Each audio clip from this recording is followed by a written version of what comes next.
Saúde! Estamos de volta ao nosso Saúde e Bem-Estar. Hoje o tema está ótimo, estamos falando de bebês prematuros. E nesse bloco a gente está no estúdio com a terapeuta ocupacional Patrícia Rodrigues. Seja bem-vinda, Patrícia. Obrigada. Tudo bem? De Tocantins para o mundo. Isso aí. Cidade de Tocantins fica ali perto de Rio Pomba, perto de Ubá. Senador Firmino. Isso mesmo. Ali é maravilhoso. Ali tem o pessoal do Senador Firmino, só uma curiosidade, o pessoal do Senador Firmino, que é uma cidadezinha pequena, vai para São Paulo e domina todos os restaurantes de comida mineira em São Paulo. Imagino que a melhor culinária mineira está ali, né? Aquela região ali, eu sou suspeita para falar, mas maravilha. é bom. Minas inteiro, mas ali, aquele pedacinho. Bom, vamos falar então da terapia ocupacional, como é que ela ajuda bebês e pais prematuros, né? Vamos dar um retrato assim do que é uma terapeuta ocupacional dentro de um hospital e principalmente uma maternidade como Sofia Feldman.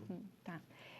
Então, Fernanda, a terapia ocupacional, ela tem como papel, né, o envolvimento, apoiar o indivíduo, as pessoas, no envolvimento das suas ocupações.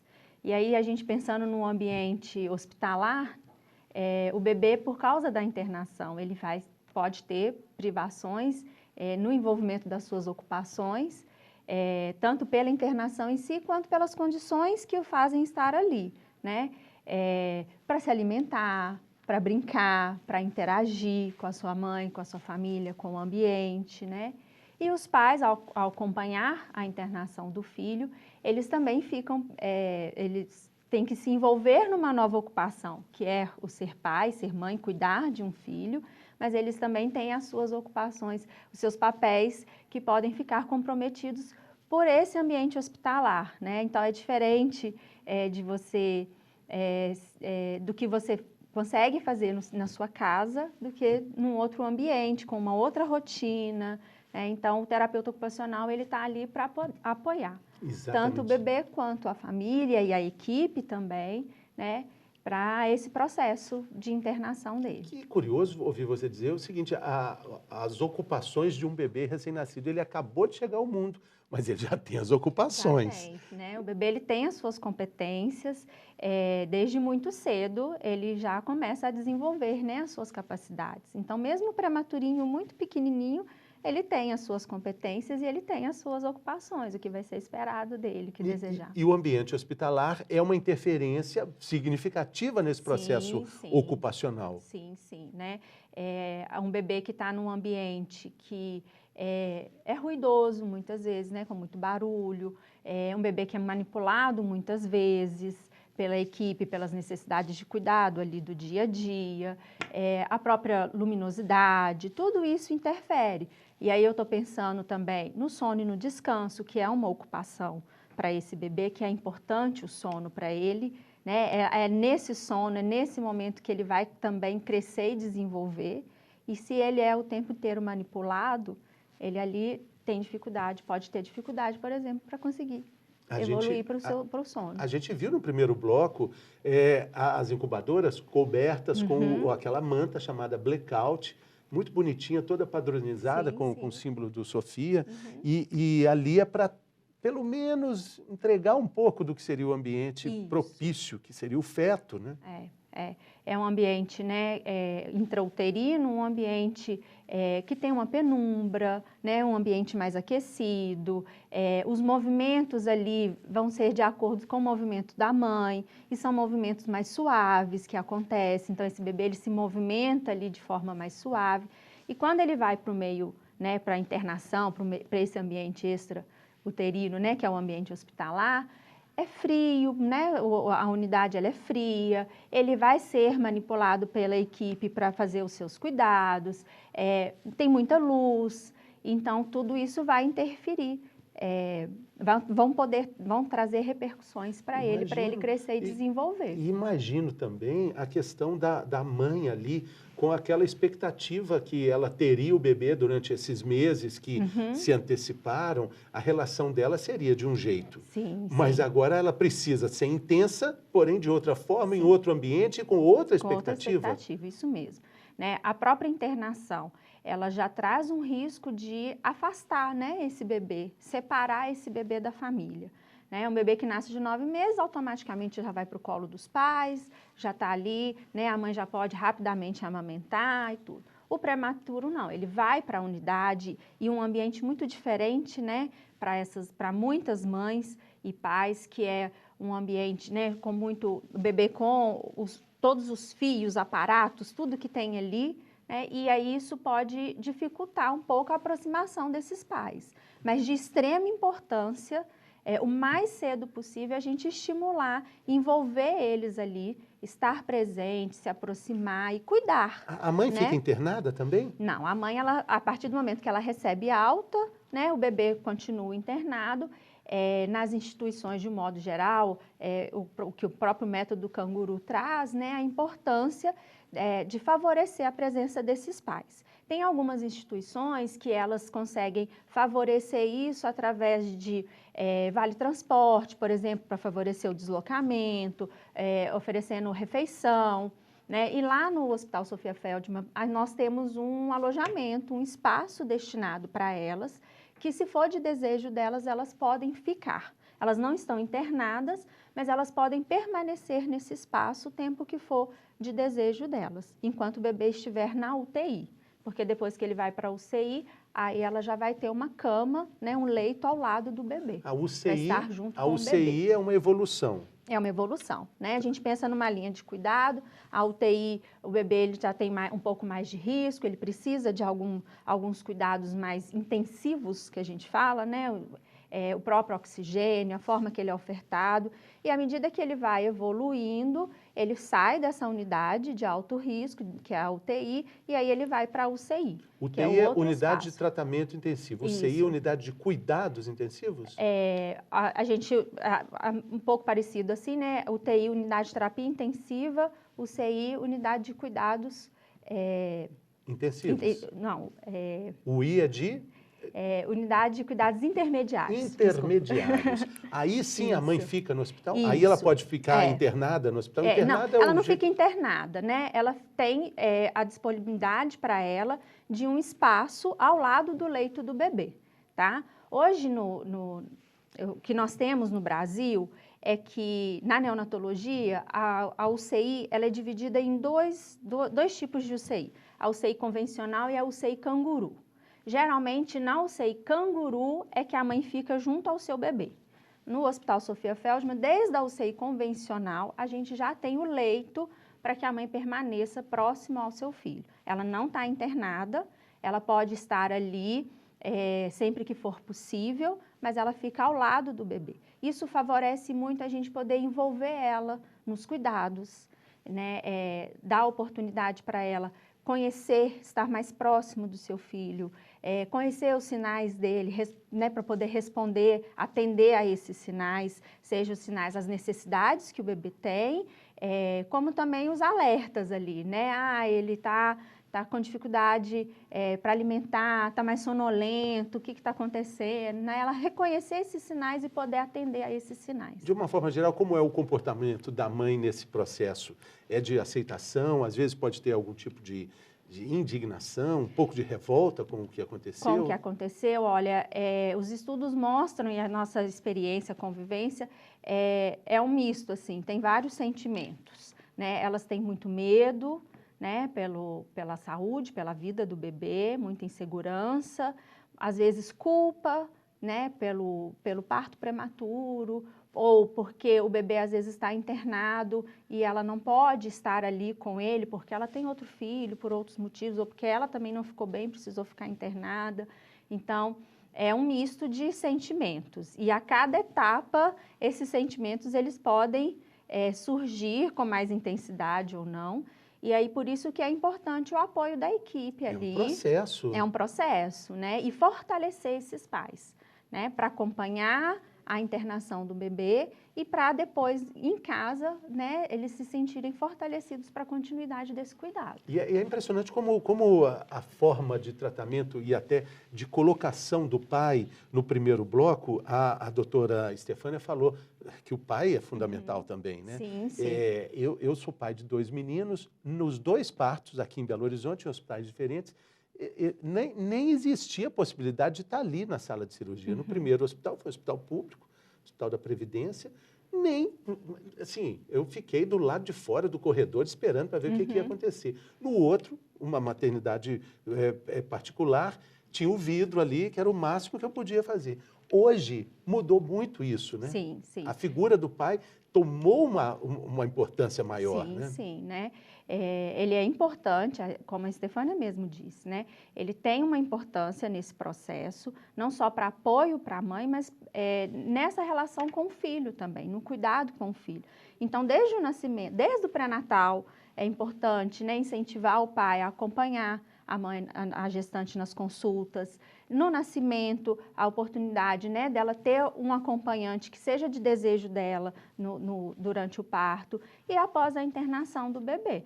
Esse bebê que nasce prematuro, a mãe ainda está em cuidados, né, após o parto. E se ele precisa ir para a UTI, por exemplo, é o acompanhante, na maioria das vezes é o pai, que vai até, né, junto com o bebê para a unidade, é ele que recebe as primeiras notícias desse bebê, né, e ele vai apoiar essa mulher, fortalecer ela também para recuperar, para estar ali, né, junto ao bebê, e ele também vai ser responsável por esse cuidado para apoiar o filho. Do ponto de vista da legislação em licença maternidade, existe alguma diferença para bebês prematuros? Qual seria a condição ideal e qual é a que existe hoje? Tá, hoje a gente tem a legislação que traz para as mães, né, de bebês prematuros a possibilidade da extensão da licença maternidade, sim.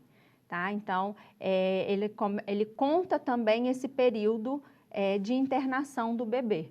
Antes, a licença maternidade ela era computada a partir do nascimento do filho, né? Mas para essa mãe que está com o bebê internado, que às vezes ela vai ficar com ele 3 meses internado, quando o bebê receber alta, já está no momento, às vezes, dela retornar ao trabalho. Pois é. Né? E aí, essa prorrogação, existe a possibilidade dessa prorrogação e aí começar a contar, né, uma complementação de dias a essa licença maternidade que ela tem direito. E a licença maternidade é quando o bebê, essa complementação, não é quando completa as 40 semanas, não. É quando o bebê sai do... Está relacionado à alta do bebê. Tá? Porque tem bebês que às vezes vão receber alta antes de 40 semanas, como a Estefânia disse, a partir de 35 semanas já é possível ele receber alta, como também ele pode ficar um tempo depois, né? É um processo automático ou precisa de alguma jurisprudência para acionar isso? Olha, esse movimento tem que ser feito junto ao local de trabalho, né? Que essa mulher, ela... Depende do empregador. E aí né? ela vai levar essa reivindicação. Essa solicitação, e aí eles vão apoiar e auxiliar na possibilidade. O avanço, né, que se espera é de um aumento para a licença maternidade do pai também. Também, né? Hoje nós temos 5 dias, se não me engano, né, para a licença paternidade. Em outros países, a licença paternidade ela quase se equipara à licença maternidade, né? Então, até mesmo no caso de bebês prematuros, sim. A gente está vendo aqui a importância da presença masculina, a presença do pai, a presença do companheiro, da companheira, enfim, da família próxima ali, né? Isso. Se faz muito mais necessário, né? Sim. E apoiar, né? A gente conseguir favorecer essa presença é muito importante para essa mulher, para esse bebê, né? Para essa continuidade desse crescimento. A gente está falando o tempo todo aqui desse trabalho, né, da terapeuta ocupacional numa UTI neonatal. Imagino que existam protocolos de procedimentos assim muito rígidos ali, né? Todo hospital precisa entender isso. A gente está falando de bebês que são, como você disse, são manipulados ali num padrão que é completamente fora do que é esperado para a idade, para o tempo de vida dele. Sim, esses bebês hoje, eles precisam de cuidados, né? E hoje a gente tem uma política pública que orienta quais seriam esses cuidados e a importância da equipe multiprofissional nesse processo. Cada um apoiando essa família, envolvendo essa família no cuidado, fortalecendo ela para a continuidade desse cuidado do bebê e também apoiando o próprio bebê, né, o próprio prematuro, nesse crescimento e nesse desenvolvimento. Então, os profissionais, eles são importantes, cada um tem o seu papel, e a terapia ocupacional, ela vai poder atuar favorecendo tanto o bebê quanto essa família. E também a equipe multidisciplinar, Sim, porque eles sim. precisam estar na mesma página, né? Sim, Todo sim. mundo tem que estar na mesma página, Sim, né? isso. Uma das ações importantes nesse cuidado é esse compartilhamento da equipe multiprofissional, que ela vai construir junto o plano terapêutico desse bebê, né, envolvendo essa família nesse processo, para conseguir atender as demandas e as necessidades que são individuais, né? Cada bebê tem a sua demanda, cada família tem a sua demanda. Então, a importância desse olhar para essa individualidade também de cada um. Fundamental. Suas necessidades, suas culturas. Vem gente do Brasil todo, sim, né? Sim, No programa que a gente fez sobre o hospital em si, o hospital todo, o trabalho geral do hospital, a gente ficou sabendo que uma mãe de Belém do Pará. Sim, a gente tem mães, nós recebemos, nós somos referência para o estado de Minas Gerais, mas a gente recebe de outros estados e, inclusive, a gente já recebeu de outros países também, né?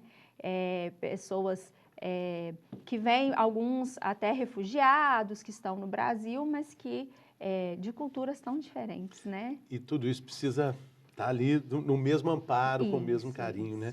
Isso Patrícia, mesmo. a gente tem aqui o quadro Mitos e Verdades. Eu Sim. até já anunciei no primeiro bloco, então esse quadro está sendo muito esperado para a gente falar de bebês prematuros. Preparada? Sim, vamos lá. Então vamos lá.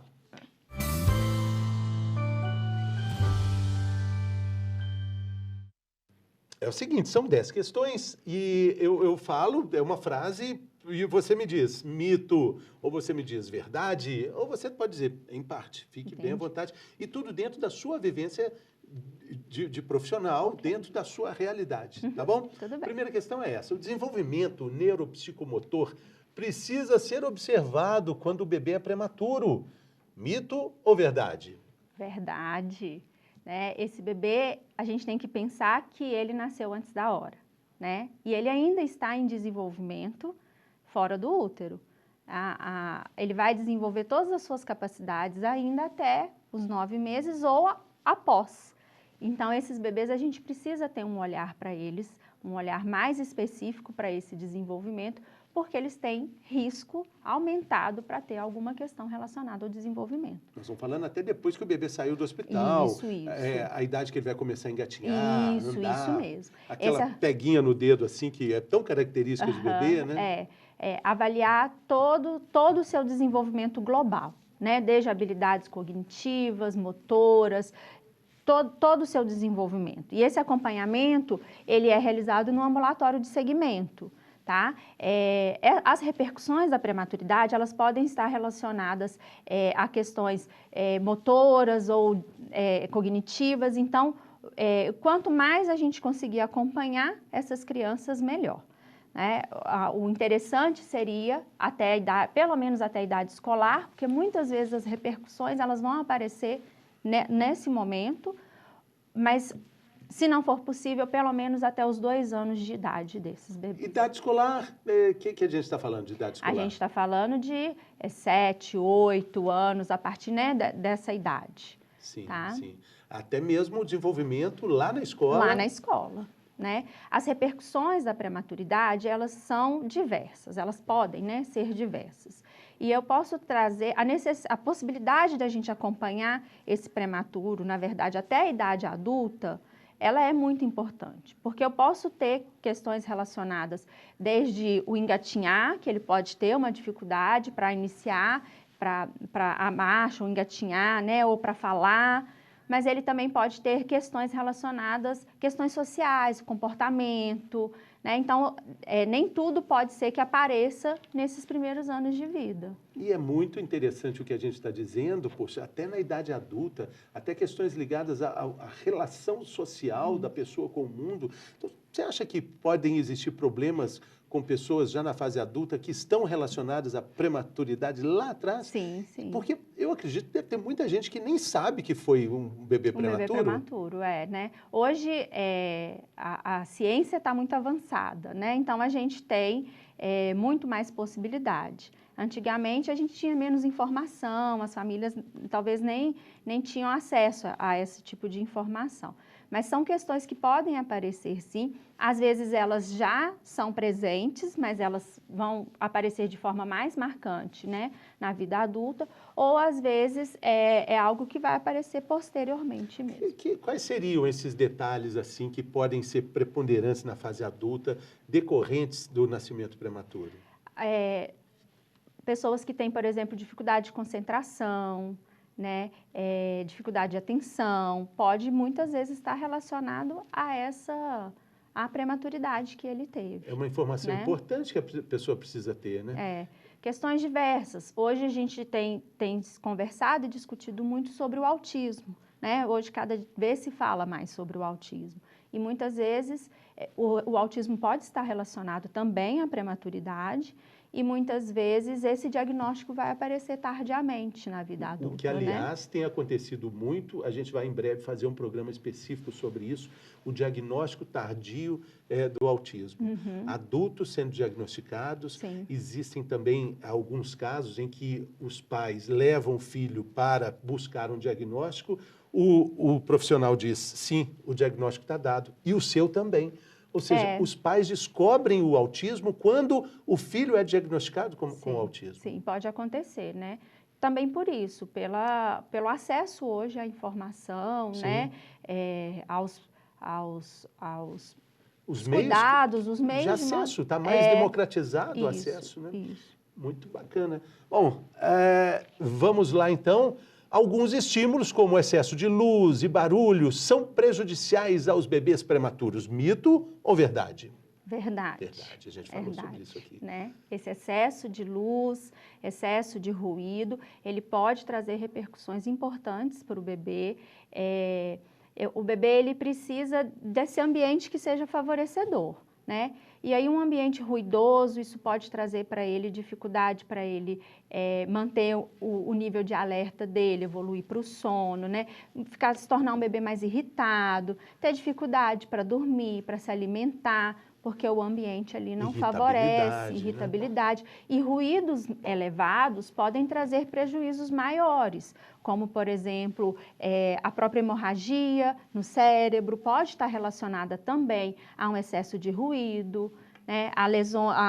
O excesso de luminosidade também pode trazer prejuízos tanto para o órgão da visão, né? Para a visão desse bebê, como repercutir, de um modo geral, no comportamento dele ali naquele ambiente. A outra questão é essa, bebês prematuros que nascem com má formação de membros, podem receber órteses, próteses, mito ou verdade? Verdade, tá? Se esse bebê... Órteses e próteses?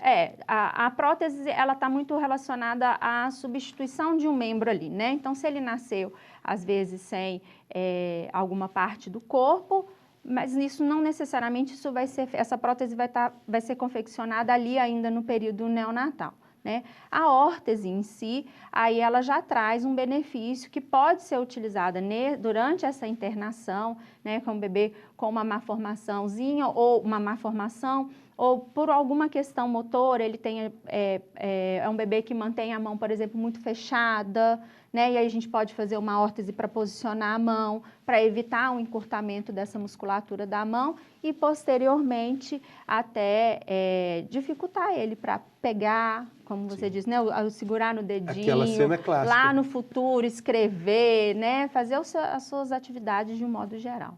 Que isso tudo pode ser prejudicado, claro, né? Se não for feito. Uhum. Os pais de bebês prematuros também demandam atenção e cuidado. Mito ou verdade? Verdade, né? Pai de bebê prematuro também é pai prematuro, né? Ele pode ser um pai prematuro.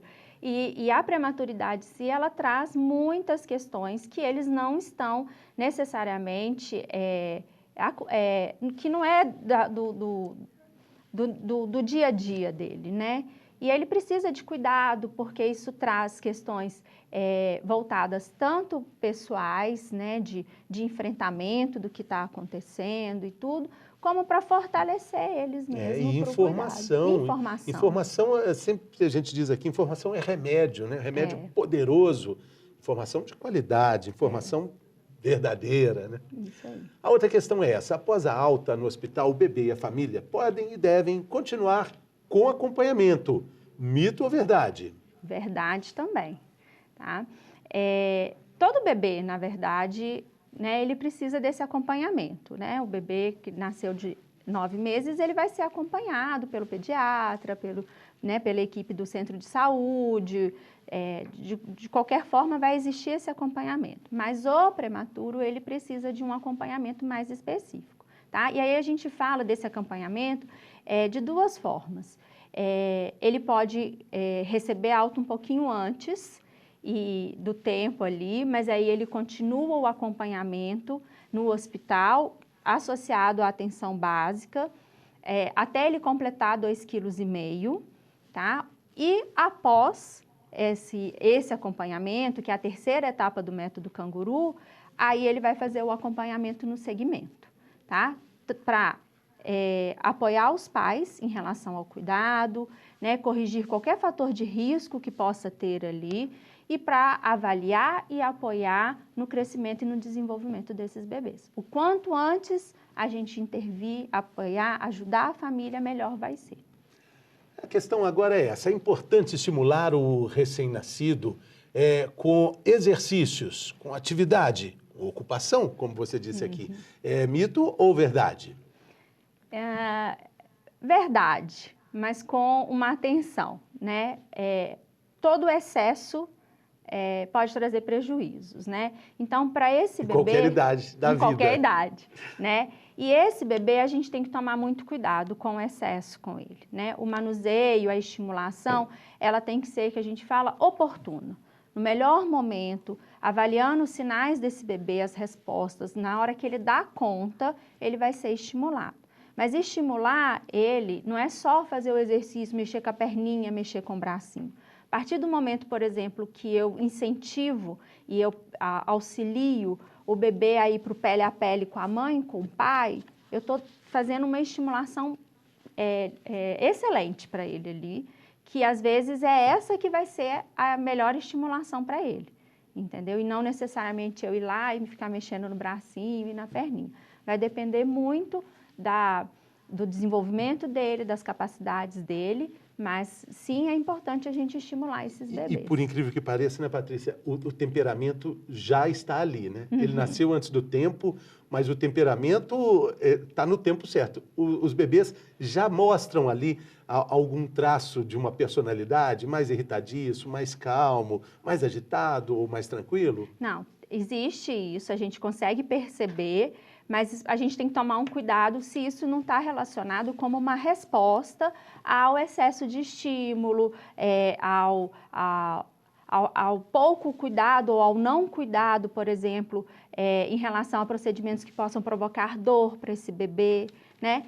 Ser irritado, ser agitado, não é normal, entendeu? E a gente não quer que ele seja assim. Então, a gente tem que cuidar para que a gente evite o máximo que ele comece a apresentar essa irritação, essa agitação, esse choro intenso. Delicadeza, né? A gente falou no primeiro bloco, às vezes os bebês são menores do que a palma de uma mão, né? Sim, sim. Pesam menos de 500 gramas, menos de meio quilo. Sim. Nossa, imagina. Tudo é muito grande, né? Quando um bebê é assim. Né, um exemplo muito clássico, assim. É pequenininho, a gente acha que vai tocar, quanto mais levinho eu tocar, melhor vai ser, né? Mas não, porque como o cérebro dele ainda não está desenvolvido, a pele dele ainda não está desenvolvida, muitas vezes esse toque leve ele entende como dor. Então, ele tem uma forma diferente de ser tocado. Então, por isso o cuidado também na forma que eu vou estimular esse bebê. E aí é importante o profissional orientar os pais a como tocar o seu bebê, que tem que ser um toque mais firme, parado, sobre o corpinho dele, fazer o pele a pele, que é o canguru, e aí isso sim vai estar ajudando esse bebê, né? A outra questão é essa, todo prematuro vai ter problemas crônicos. Mito ou verdade? Acho que posso dizer mito, né? Porque não necessariamente. Vai depender muito da evolução dele, dos cuidados, né? O que ele recebeu de cuidado, como ele recebeu esse cuidado, das repercussões de um modo geral. É lógico que existe mais risco, o bebê, quanto mais prematuro, mais risco ele tem de apresentar alguma morbidade, alguma dificuldade, alguma questão, né? Mas nem sempre. Se a gente conseguir realizar o cuidado de forma adequada, né, envolvendo essa família, apoiando realmente esse crescimento, as chances dele ter essa necessidade, né, de se tornar uma criança crônica, ela diminui. E a outra questão, a origem da prematuridade nem sempre é conhecida. Mito ou verdade? Verdade, né? Às vezes acontece, né, um parto prematuro sem causa, mas muito importante é esse acompanhamento pré-natal. Porque aí a gente vai conseguir acompanhar essa mulher melhor, entender melhor os sinais e, se possível, né, quanto antes a gente agir, até para evitar, talvez, esse parto prematuro. E a última questão tem muito a ver com o que a gente está falando agora. A gestação de risco deve ser acompanhada com mais presença por uma equipe médica preparada para evitar a prematuridade. Mito ou verdade? Acho que a gente pode dizer que é verdade, sim. Né? Esse pré-natal, esse acompanhamento da equipe durante a gestação, ela pode, né, identificar ali os sinais, algum sinal e intervir prontamente. Às vezes vai ter alguns casos que não vai ser possível, né? E aí esse bebê vai evoluir mesmo para o nascimento prematuro. Mas na maioria das vezes, né, em algumas situações, é possível. Então, é de extrema importância esse acompanhamento. Então, fica aqui mais uma vez a dica de ouro do programa de hoje, a importância do pré-natal. Quantas consultas são necessárias? Assim, a Organização Mundial da Saúde preconiza quantas consultas para um pré-natal ideal? Eu acho que em torno de 12 consultas, né? Se ela chega até o 9º mês, eu não sei. Em torno disso, mas nós estamos falando de, né? 9 meses de gravidez, aí essas consultas espalhadas aí nos 9 ou 7 meses, né? Se for o caso da...